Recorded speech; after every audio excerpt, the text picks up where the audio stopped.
We're going to take a look at class settings in Google Classroom.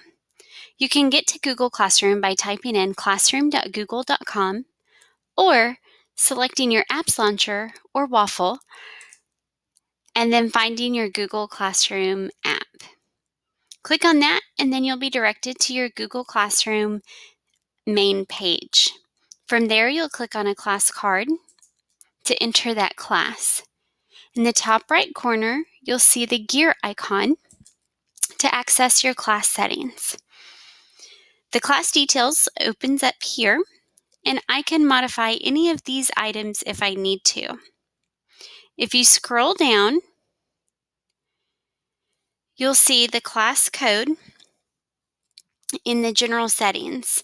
You use the class code to invite students to your class. If you click on it, you'll see the option to display the code. This will bring up a window with the code that's displayed larger. If you want to go full screen, click this button and it will display so that your students, even in the back rows, can see your class code. You also have the option to copy your class code. This is helpful if you want to put it into your class syllabus or any other documents. I can also reset the class code. I do this if the code displays maybe an uppercase O. Sometimes students get that confused with 0, or the L, they confuse it with the number 1. So I might reset the class code just so that any of those letters or numbers won't be questionable for the students. They'll be able to easily type it in. And then I can also disable the code so that I don't have any other students join my classroom. For the stream, which is our primary homepage, I can choose what students are able to do. Students can post and comment. So this is great if you want students to be able to ask questions and comment back. Students can only comment, so the teacher posts, but the student is able to comment on what the teacher has posted. Or the final option is only teachers can post or comment. The stream is a great place for announcements and updates and quick and important class information.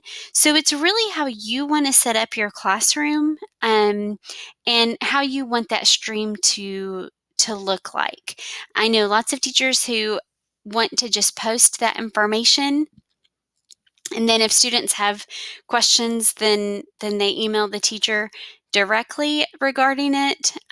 But really, that's a personal preference.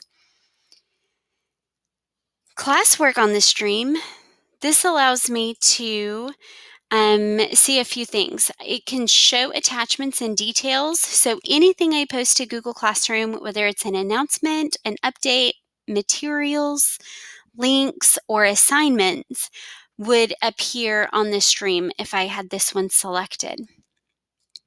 Show condensed notifications would just show just kind of the title of each of those items, or I can choose to hide notifications and only let my announcements and updates be on the stream. Again, this is a personal preference. I choose to hide notifications because I don't want my class announcements to get lost in all the other items that I post. I really try to train my students to go to the classwork tab to find their assignments and the stream to look for class announcements and updates. Guardian Summaries, I have this toggled on, and when we get into the People section, we'll go in a little further into Guardian Summaries. But if you have this on, you're able to invite a parent or guardian to receive daily or weekly class updates. Again, we'll go into that a little more in depth during the People module. Down at the bottom,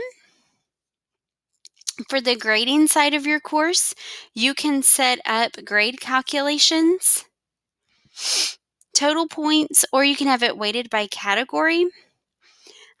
You can also allow students to see their overall grade. I keep this toggled off because I want my students to navigate to the grade book, and I want parents to always go to Parent Portal to look for those grades because I may not post all of my grades into my Google Classroom. To add grade categories, you simply select this option, and then depending on how your categories are set up, you can just go in and adjust as needed.